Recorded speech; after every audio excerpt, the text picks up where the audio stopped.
On September 11, 1980, a young Fort Wayne woman living in Dallas, Texas, was murdered. Her name is Barbara Hoppe. Barbara, unfortunately, was one of only many victims of murder and violent crimes in our country. This program is dedicated to Barbara Hoppe and her memory and to her family, who have been so kind and generous in their cooperation with us to make this program possible. Joining us on our topic, Our Victims People 2, Part 2, all the way from Dallas, Texas, Mr. Harmon Sheps. Mr. Sheps, welcome to Theater for Ideas. Mr. Sheps has offered a $10,000 reward for information leading to the conviction of the two killers of Barbara Hoppe. Mr. Sheps, again, welcome, and why don't we begin with what prompted you to make such an unusual offer? And is this typical? I mean, have you done this before, or? First thing I'd like to say, I appreciate being invited to be here. The reason we advertised and offered a reward, I might explain it best by the words of some great Englishman who said, "All that is necessary for the triumph of evil is that all good people do nothing." I don't want to be one of those good people who do nothing. There's too many spectators in America and not enough people willing to fight these things away. Well, we have a feeling, so many of us, as we read about these horrible crimes, well, there's nothing I can do about it. That's a shame. It's terrible, but there's nothing I can do about it. I think you're an example that each of us in our own way can do something about it. Is this the first time in Barbara's case that you offered a reward, or have you done this in the past? No, we've been doing it on a continuing basis since 1973, when one of our own employees was shot by two armed robbers. After that, we decided to not only advertise rewards for people that might be harmed in our stores or in our business, but also any other case that involved a heinous crime and one that got us mad and excited. In this case, the Barbara Hoppe case certainly did. Okay, so you offered a reward in the case of your employees. What happened? Were those people apprehended? Did your reward help get them captured? In a very short time, I'd say it was 36, 48 hours, we had the name of one of the culprits. And this shows the weakness in our judicial or our system of justice. They knew who he was, could not arrest him because they did not have a statement, signed statement by somebody that accused him. And this is certainly isn't the way I see law enforcement ought to be done. Of course, it's an outgrowth of the Warren Court, the Miranda decision, and can't remember some of the other cases, but this is an outgrowth of that. But they had to catch him on the street. And again, it shows a weakness for our police departments. This man was arrested for drunk and disorderly, in jail. Somebody paid his $50 fine, and he walked out. And it was at least 2 weeks before they could catch him on the street, question him, and arrest him. So he was let loose on a technicality, more or less. I mean, that's what prevented... Well, no, there was no communication in the police department there. I was quite unhappy about it. Well, do you think that we've gone too far then in the rights of the criminal against the right to the victim? There's got to be a balance. The question is, what is more important, law and order or the rights of the individual? Some great guy once said, and I'm going to read this, "Justice is the tolerable accommodation of the conflicting interests of society. The essence of wise civil government lies in the finding of a tolerable balance between liberty and order." And I happen to be one of those people who realize that justice is not perfect, and that we got courts, Supreme Court on down, and of course the conduct of all the courts are set by precedents set by the Supreme Court. These courts are worried about technicalities. Justice Berger himself has said that we need to have fair trials and not perfect trials. But you got some other justices who don't see it that way. I think it's ridiculous that if a policeman sees a man on the street that looks suspicious, let's take the Hoppe murder. A man could have been walking down the street, and if they had no reason to question him, or let's say driving down the street, and if he didn't have a tail light out or did make an illegal turn, they'd have no right to stop him. Unless somebody pointed a finger at him and said, I know that's him. Police officers are frustrated with the rules that they have to live by. But of course, on the other hand, if you didn't have these rules, there'd be a lot of innocent parties that would have to suffer some indignities from time to time. Well, if you had to choose, I mean, which would you choose? You Law and mentioned order. Law and order. Law and order, yes, all the way. Do you think that, well, what are some of your feelings about law and order that have led to this, leniency toward the criminal and the explosion of violent crime? Well, the strength of the American Civil Liberties Union, the Bleeding Heart Liberals, some of the Flower Children, idealists. I'm a practical person, and I just don't. Ideals are like the stars, like the mariner uses stars for a guide.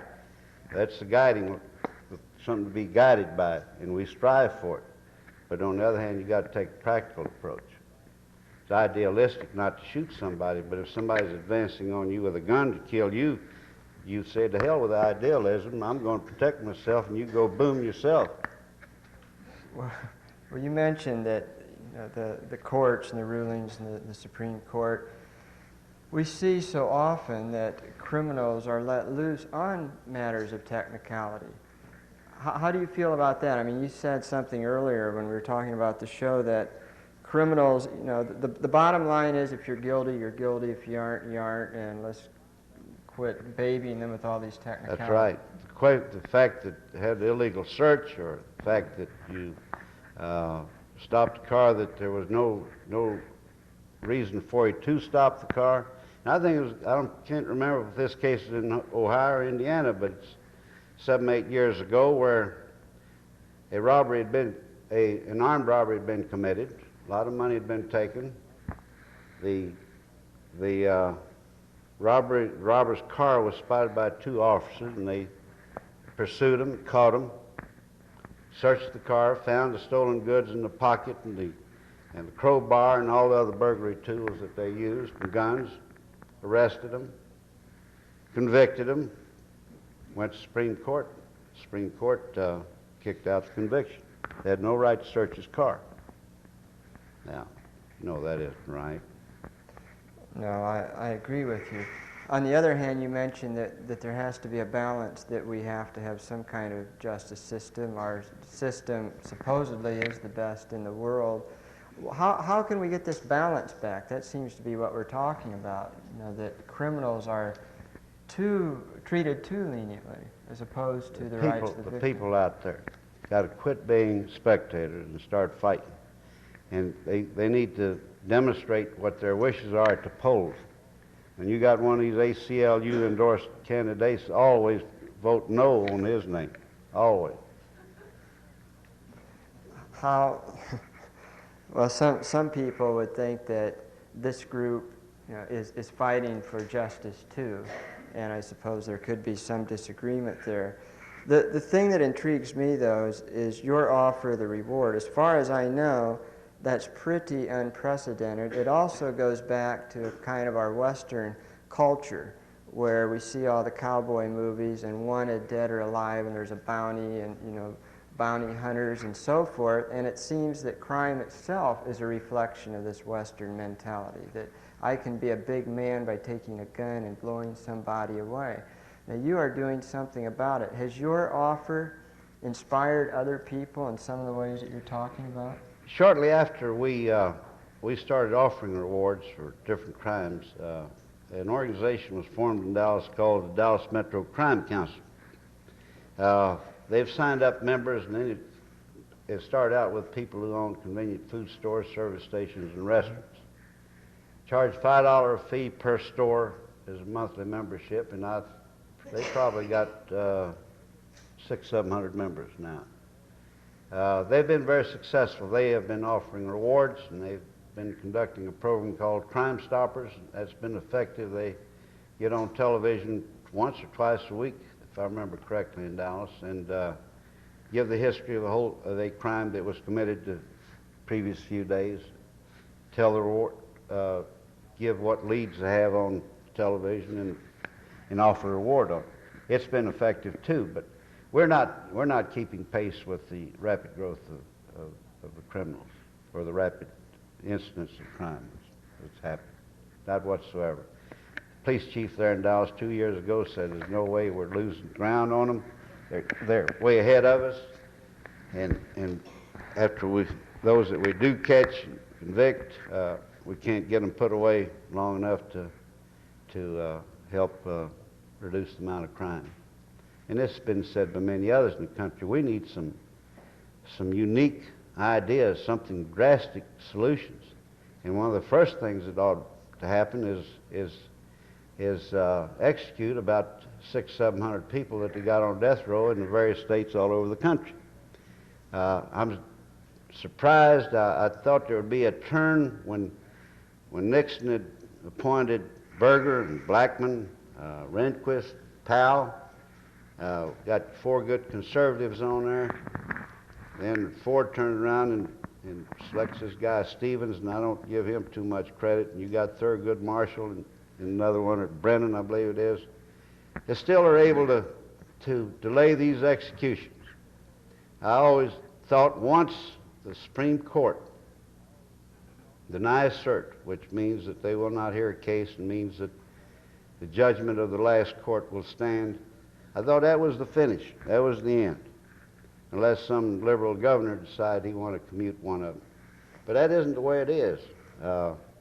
After Supreme Court denies cert, these ACLU lawyers or some other lawyer that's smart enough goes into a district court and says says he got new evidence, or he says he's got he come to find out that the previous lawyer who defended him wasn't qualified, didn't have enough experience.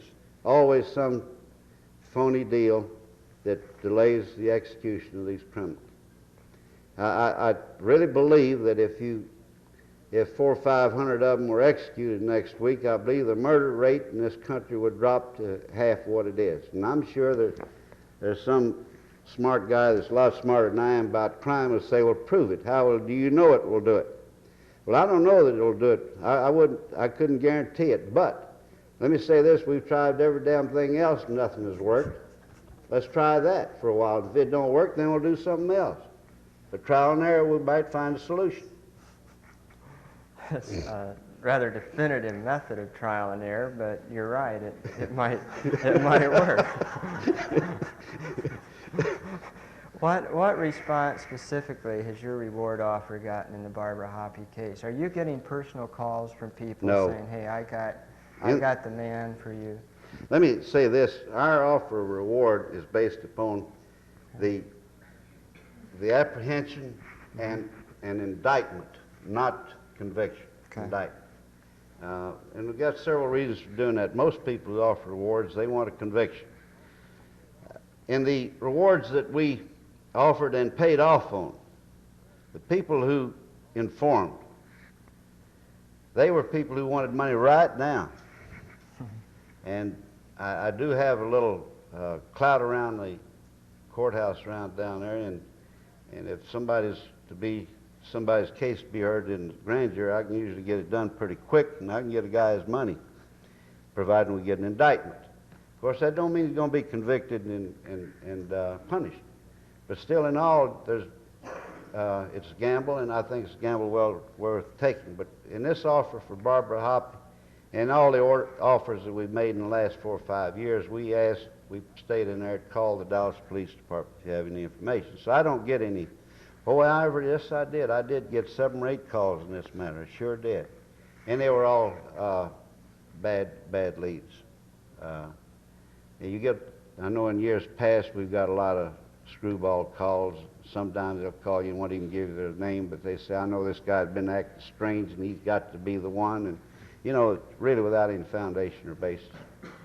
They ask you sometimes for just a small portion of it if the lead works out, just for giving you a tip. I mean, you probably do. No, they want it all if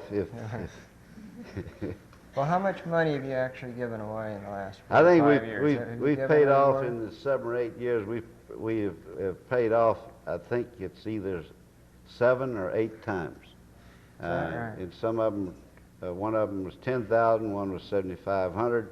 The rest of them were $5,000 a piece. But we have another cost involved there. The advertising in the paper will always run us about $1,000 to run 3 or 4 days. But we've paid out at least $50,000 somewhere in that area. It's amazing. Has your offer prompted other businesses or individuals to do the same? Are other people now offering rewards? Yeah, it's a lot more frequent than it used to be. I'm not saying that we are the ones that led the pack by any means, but when we did start in '73, it hadn't been done around Dallas for many years. And a lot of other people have followed us. I'm real pleased that they are. Has the public response been good to that, or do you get charges that you're grandstanding and just doing it for publicity? Oh, we've been told that, yes, but I can't help it if people find that it does improve our image. I'm glad it does, and there's nothing wrong with a good image. I'm not going to be ashamed of it. But that was not the purpose we started out at. The purpose originally is we're trying to protect our own people. I've got wife and children that I want protected, and grandchildren also. And then you think of other people. Do you alone make the decision as to what case you're going to offer a reward for, or do you have a committee doing that? No, I do it. Every once in a while, one of the other people in the company will come in and say we ought to offer a reward, and we do it. I don't make all the I don't make all the decisions, but we have some other people that are responsible, and we want everybody to have some of the action. I think it's important that people understand that things can be done, and as I said earlier, you are an example of that. You don't have to sit back and say there's nothing we can do. Have you had any direct experience yourself with the judicial system? Have you served on a jury or been arrested or anything like that, where you have a first-hand look? Yeah, I served on a grand jury 14 years ago, and I think it was one of the most enlightening experiences I ever had. Anyone that doesn't have that opportunity is really missing out on a lot. You really see man at his most magnanimous best, and you see him at his worst. And the people on the street that don't serve on the grand jury just don't get the opportunity to see how bad we can be and how good we can be. What are some examples? What did you learn from that experience? I think, has anybody in the audience ever served on a jury? Okay, well, maybe we'll get your opinion in a moment. But what did you learn? What were some of the highlights? How did it change your attitude or views about our system? Well, let me say this. We hope for kind of be idealistic, hope for perfect justice. But I've seen many cases where it's gloomy and dark outside that day, rainy, bad weather, and you see the grand jury's not too good a mood. They throw the book at everybody, and the next day everybody's happy and the sun's shining, and seems like they want to let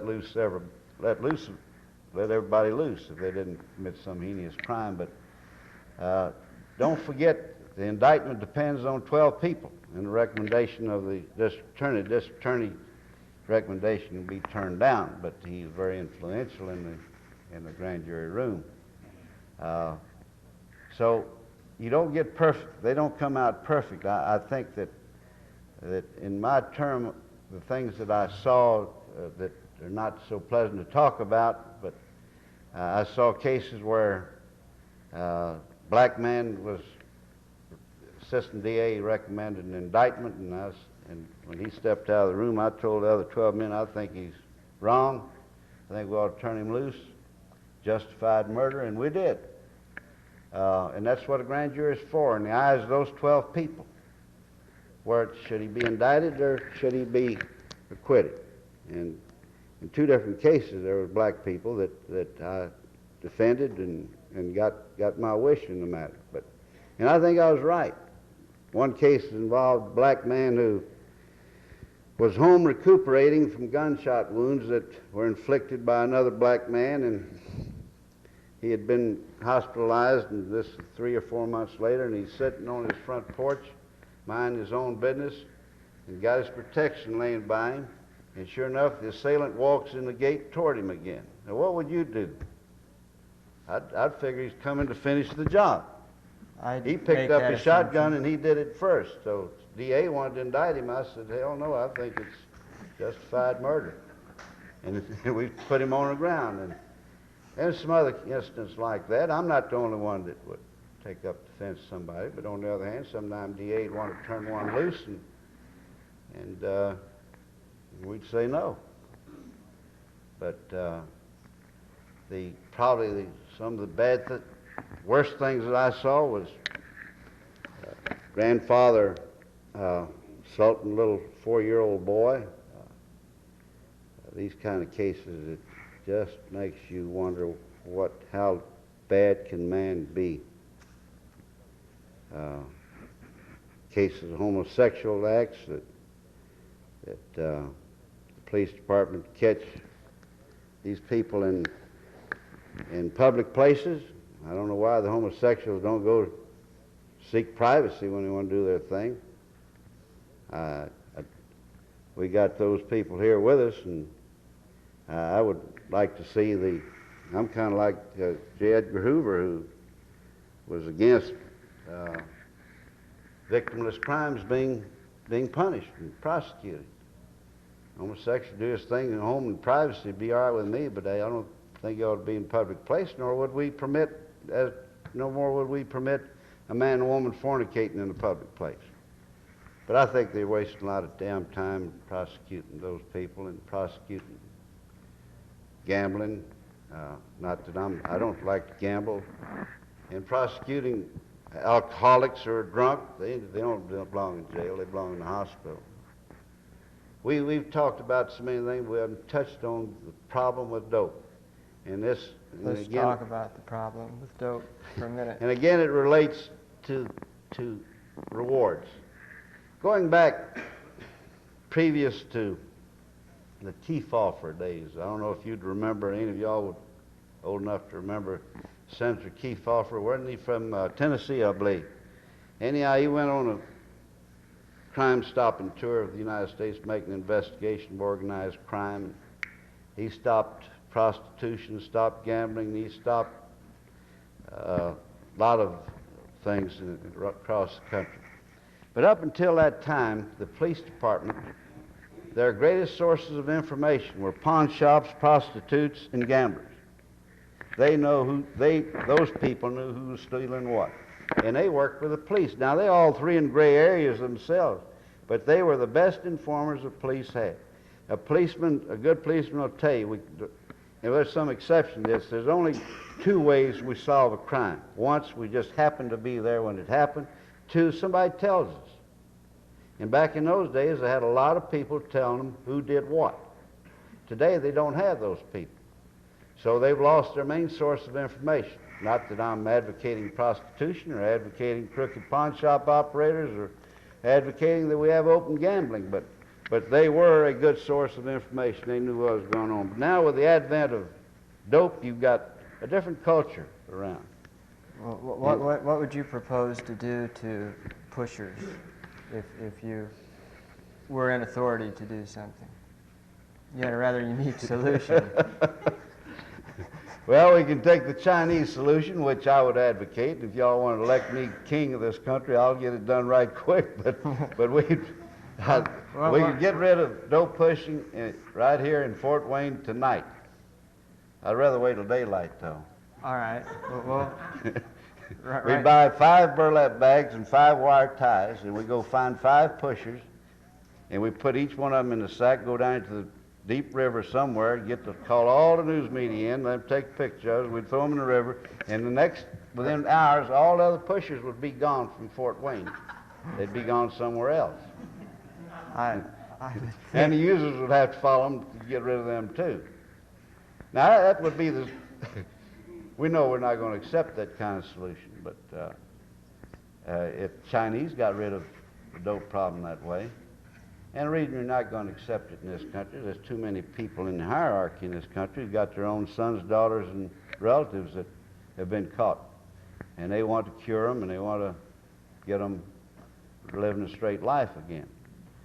But I tell you where we're going to go with dope. We're going to do like they do in England, and that is we're going to sell it in a drugstore or some place at a modest price, and we're going to be able to identify the users. The users are not going to have to get out here and rob, kill, and steal to get what they want. It's no worse than alcohol and tobacco. There's 50,000 people die in America every year from use of cigarettes. I don't know how many are dying from use of dope, but you're looking at somebody that's never smoked one marijuana cigarette in their life and not going to. I'm afraid if I might like it as much as I do sex, and I'd just go crazy about it.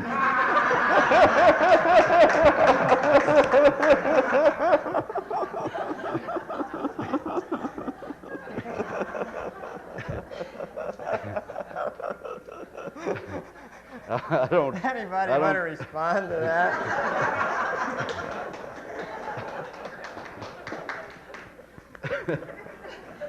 I probably have one cocktail a week. I don't care nothing about it, but this dope is no question about it. It's harmfulness. But if you're going to get rid of it, I think might well get rid of the alcohol and the tobacco too at the same time. You know, we're crazy here in America. We subsidize tobacco grower, and then we got to go subsidize all the hospitals for research and hospitalizing all these people that are sick and can't pay their own way. Don't make sense. But tobacco is very harmful. We know it causes emphysema, it causes heart attacks, it causes cancer. Some people say sex is harmful. I think I'll come out in the audience for a while and see if we can get some comments. You never did tell me how much this job pays.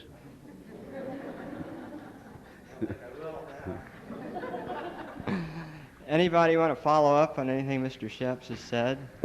Yes. I'd like to. I'm very much in favor of the time limit on stays of execution. In fact, PTI has already spoken to Representative Bob Alderman from Fort Wayne here to sponsor it in the House, and Senator Harrison in the Senate. And we had hoped to get it done yet this year, but we have too many other bills going and are running out of time. But this is a project that we will be working on this summer and hopefully bring it before the Indiana legislature next year.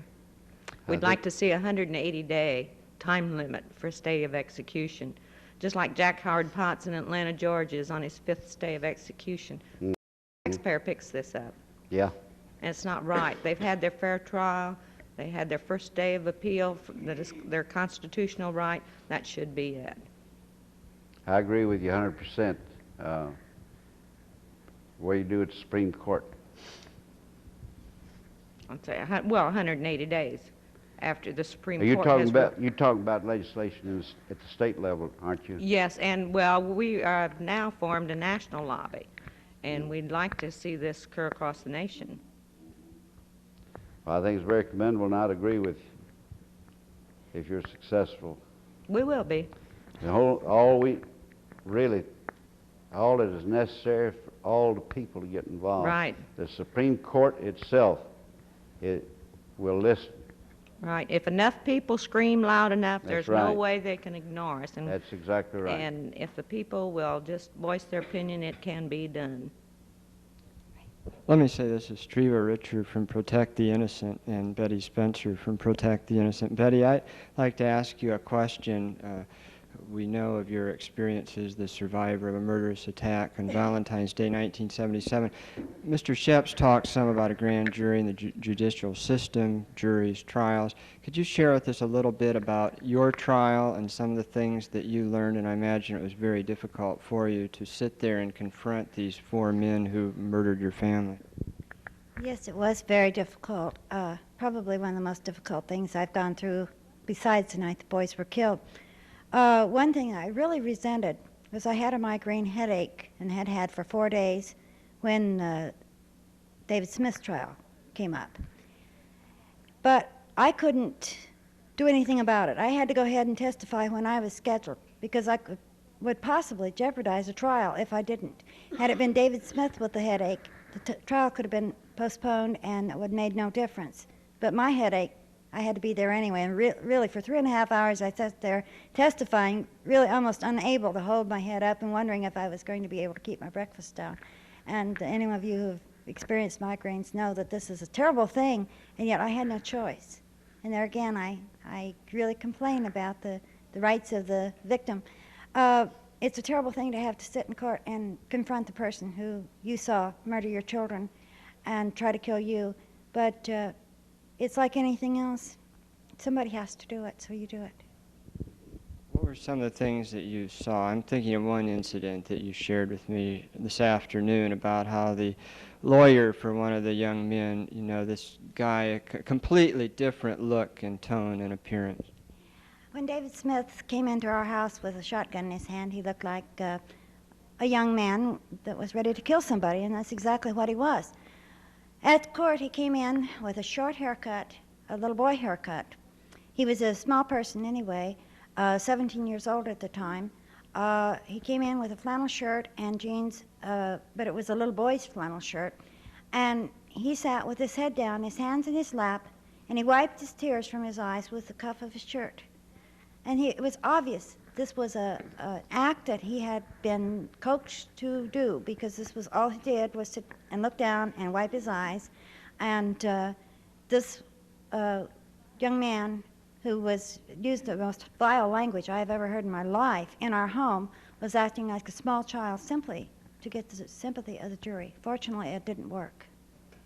Because he would have been a very dangerous person to have put back on the street, because these young men who get away with a crime and get back on the street are immediately heroes to their peers. It's a sad thing, but it's true. And had the crime not been so obvious, that is, you were an eyewitness, perhaps it would have worked, you know, had the evidence. Easily, very easily. If I had died, if they'd ever been captured, chances are they would never have been convicted. Anybody else want to say anything? Mr. Sheps, you want to respond to that from your insights as a grand jury member, the kind of trial system and the way that lawyers can rig things, rig appearances to make them seem other than what they are? Yes, I think, again, we try for ideal solutions or ideal trials or fair trials. And it isn't fair to the criminal when he's got a court-appointed lawyer who just got out of law school, and he's up against some prosecutor who's had many years of experience. And of course, there's been a lot of murder cases and other kind of cases been reversed because of that. But on the other hand, the shoe can be on the other foot in the same matter. You can have a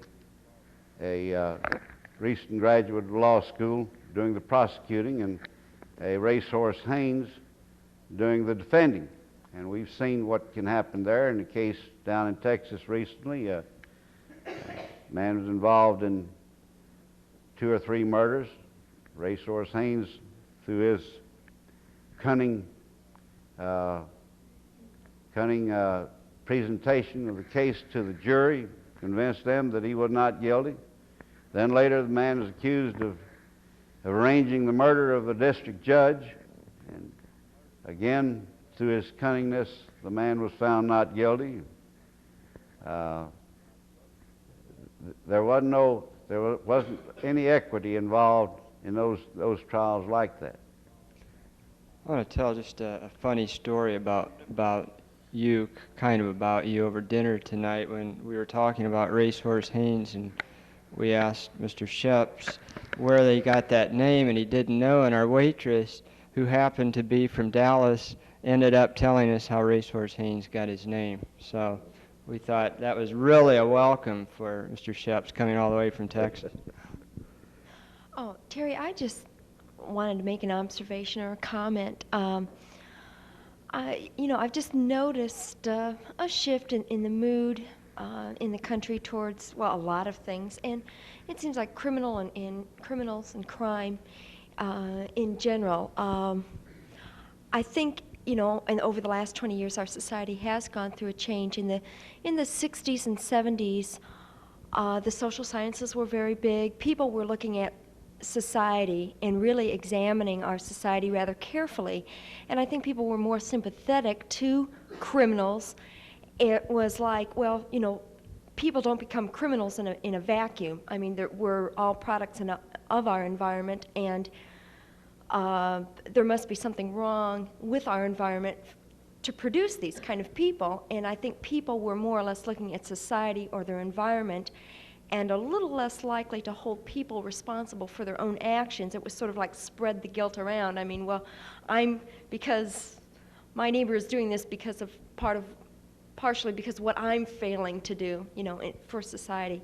But it just seems like people are, becoming less and less tolerant of other people, maybe because of the increase of the crime and maybe because more people feel that they can become victims. It just seems like now we are more interested in having people held accountable and responsible for their own actions, and people are less willing to be a little less tolerant or sympathetic to, no matter how they were raised or where they were raised, you do certain things and you're going to have to accept the consequences, whether that's going to be capital punishment or life imprisonment or whatever.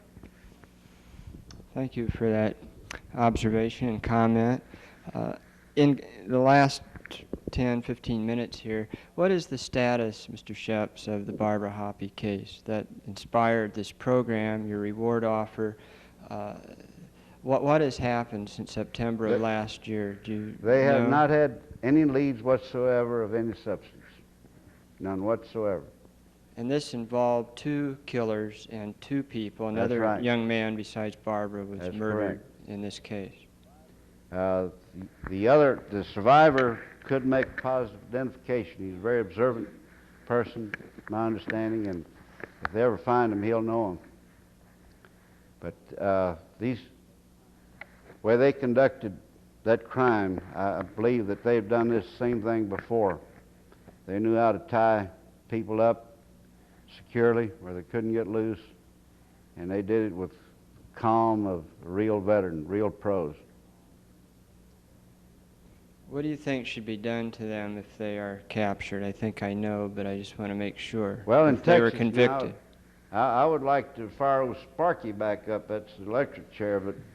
But anyhow, our legislature a few years back, at the prodding of somebody, got too many lawyers in our legislature down there, and that's a fault everywhere.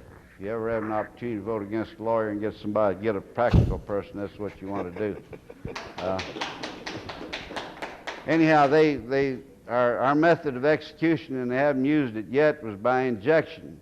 I think it's too humane myself. Well, we've talked now about the perpetuators of crime. I'm going to ask you again, Mrs. Spencer, a question, because I know you're also a member of another group, and I think it would be very helpful for people and families of victims to learn a little bit about this other group that you're part of. Yes, this is a very special group and unfortunately a very exclusive group. The only way you can become a member is to be a bereaved parent. It's called Compassionate Friends.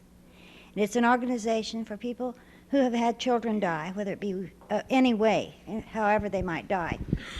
And this is where people share their problems and work them out together. And it's a place where you can freely talk about anything you feel like talking about. We find that the average person really doesn't like to hear about us talk about our dead children. And when I see other mothers bring out pictures of their children and show them off to somebody else. I'd like to bring out pictures of my boys and say, gee, weren't they good looking? But because they're dead, people don't really want to see their pictures. But in this group, we show our pictures and we talk about our kids as they really were, and it's a very helpful thing and a very, very good organization. I believe there is an organization here in Fort Wayne, and the national group is in, headquarters is in Chicago, and it's really a good healer for a bereaved parent, and it's for both men and women. It's not just a women's organization. Thank you. Do you have weekly meetings, regular meetings, or holidays? We have monthly meetings, and we cope with the holidays together often. In fact, the Indianapolis group, which is the group that I started going to, has a holiday party right after Christmas.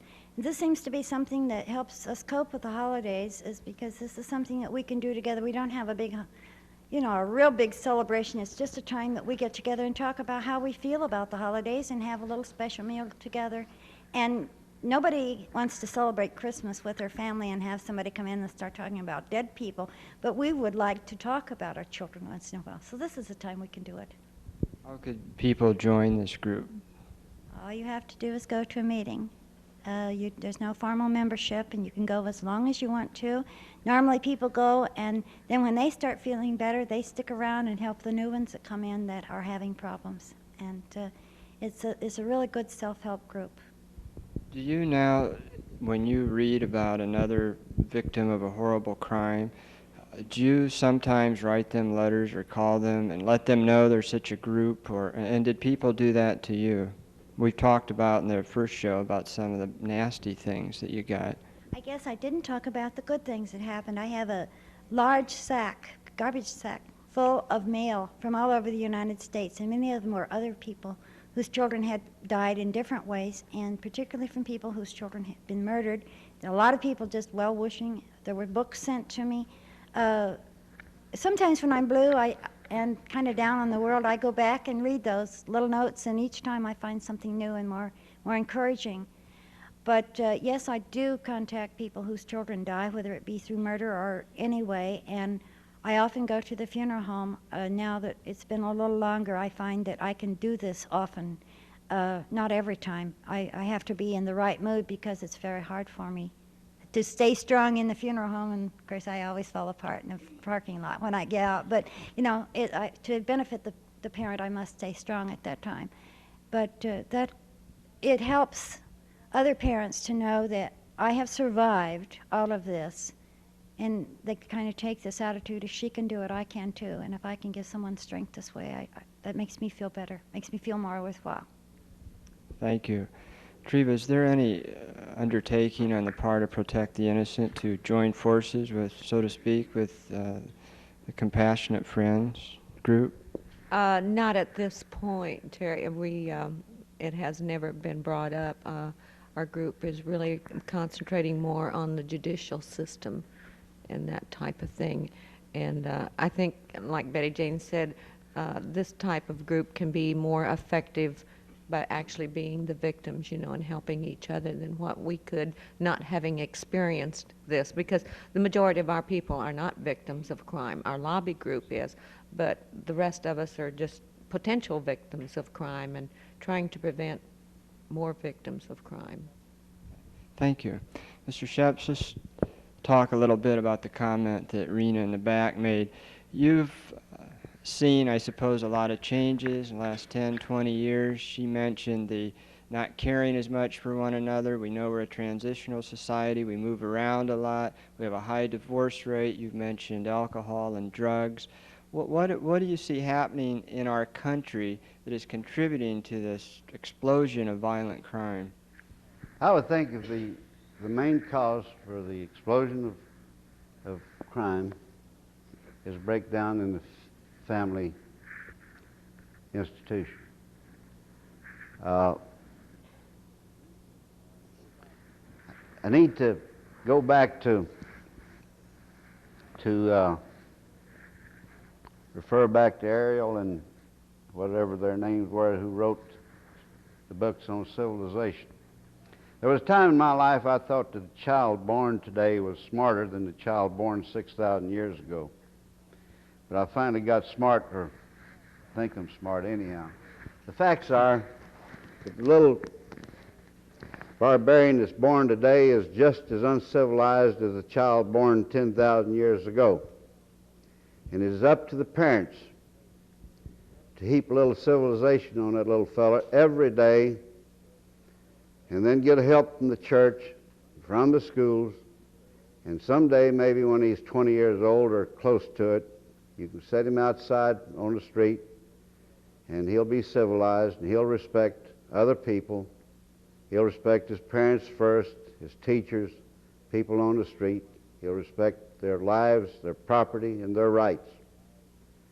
Now, we still carry around with us all the days of our life that characteristic they call atavism. We're apt to go back to our original state at any time. Some of us don't ever go back to the original state, but the property or the characteristic is there. And to prove a point, when somebody who has been led a good, clean life for 40 years, 50 years, and all of a sudden he gets mad at somebody and pulls a gun and kills them, not in the case of self-defense, but from anger, he's lost all his civilization that's been heaped upon him and that he's learned and practiced all his life, and he's gone back to his original state. In our original state, we are barbarians. And if we don't have parents to teach the children and imbue in them discipline, we're not going to have children that are going to go out there and respect other people. How are you going to break this cycle now? I don't know. But we do have a problem. Don't forget, poverty begets poverty, and ignorance begets ignorance, and on down the line. We got a very serious problem. How are you going to break that cycle and get people back being civilized and respecting one another's lives and their rights and property? Well, when we talk about civilization, that is often used as a reason for disagreeing with the capital punishment. That means we are not civilized. We reduce ourselves to the level of the killers, etc. How do you feel about that argument? You know, I'm of the Jewish faith, eye for an eye, tooth for a tooth, so I'm going to be uncivilized when it's necessary. Well, there are those who say that when we do that, when we take another life in a legal way, the state takes it, that is contributing to violence, not stopping it. Now, what do you say to people like that? I don't see it that way. I know when we had our electric chairs working, we had a lot less crime. Yes. Many people do say that when the state takes a life, that they are committing a murder. But these people have not looked it up in the dictionary, apparently, because Webster defines to kill is to deprive of life, and murder the crime of unlawfully killing a person. And it is the lawful right of the state to electrocute someone. So the state is not committing murders. And God gave the authority to the government to carry out civil law years ago. So this is not murder, although some people try to put a guilt trip on the rest of us by saying this to us, and a lot of people will buy it, but I'm not about to. Thank you. While we're talking, Mr. Sheps mentioned, and it's been mentioned in the show, about the family, that the parents must heap this civilization on the barbarian, and I think that's a good point, actually.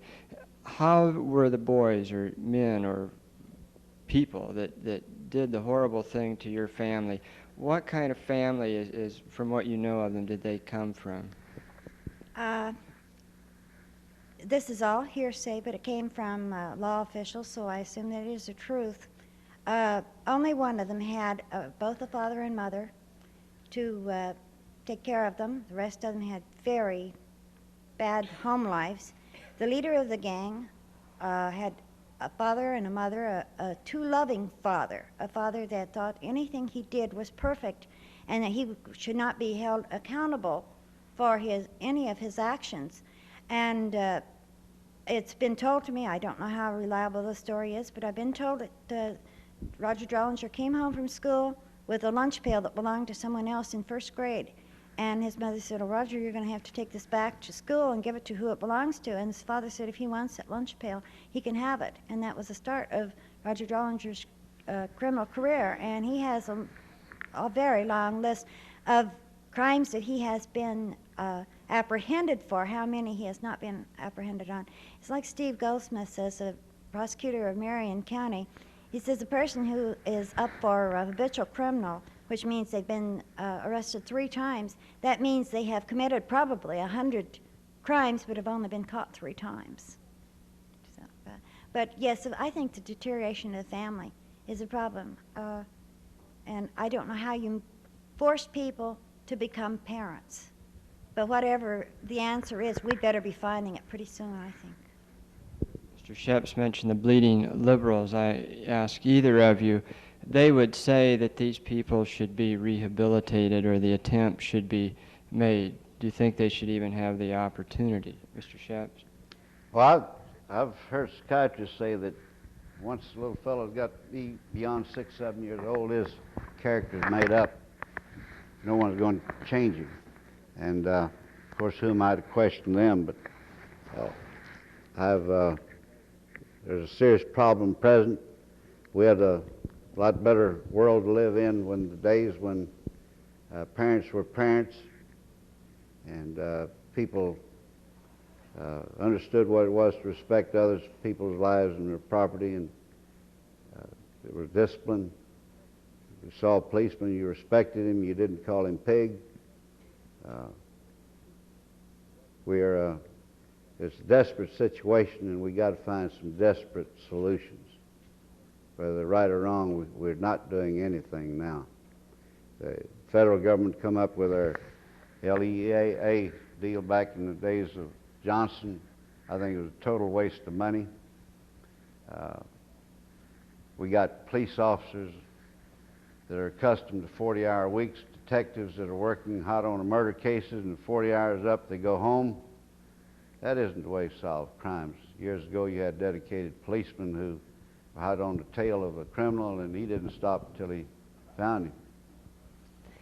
Well, Mr. Harmon Sheps, coming all the way from Dallas, Texas, I want to thank you so much for joining us, for sharing with us your views. I want to commend you for your reward offers and hope that they continue to do some good and be part of the solution that you're talking about. I also want to thank again the family of Barbara Hoppe for their help in making this program possible, and hope that Theater for Ideas series on victims, a difficult subject and a painful one, but we've had people willing to share with us their views. So I thank you all, Mr. Sheps. Thank you so much. Thank you very much.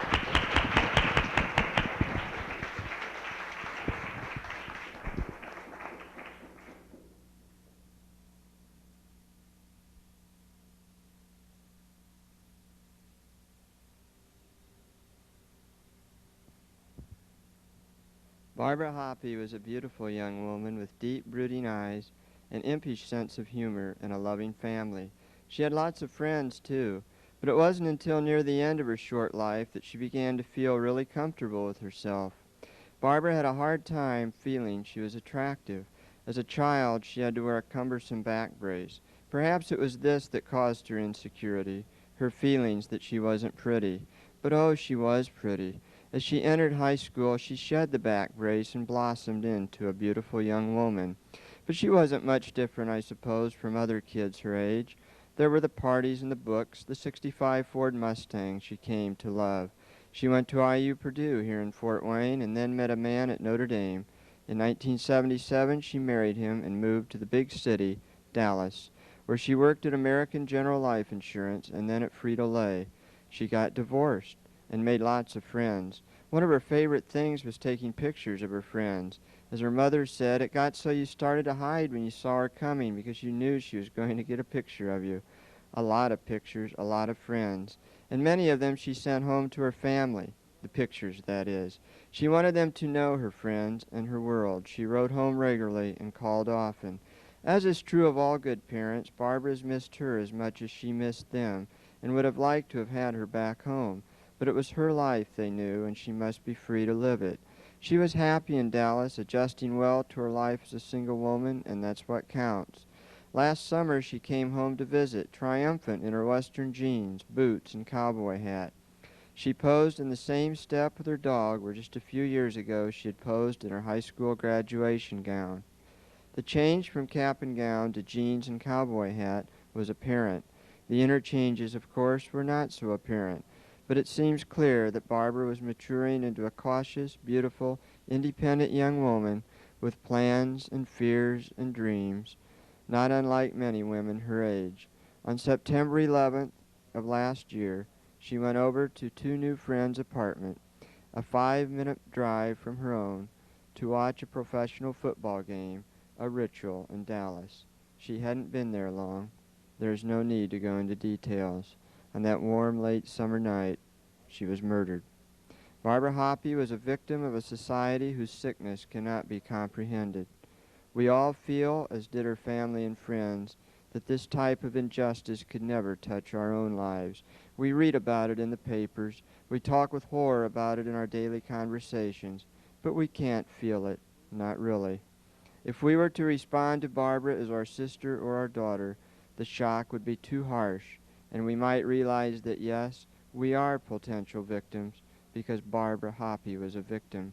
There was no logic in the events that led to her death, and so it could be for one of us. And if we are willing to share in the pain that the survivors are left to feel, perhaps we could overcome a small fraction of the alienation and apathy that often allows for the murder of a fellow human being. If we would allow for our anger to surface, perhaps we could collectively prevent that sickness in our society from growing. But even if we couldn't accomplish that, we could at least offer our hearts to those who must suffer the pain and anguish of a loss too powerful to ever comprehend. Victims are too often forgotten. If we can forget the victims, we can forget that we too are victims, until the moment it enters our lives as unexpectedly as it did theirs. Caring about Barbara Hoppe is caring about ourselves, and caring about ourselves will bring us together in the common pursuit of a less cruel existence.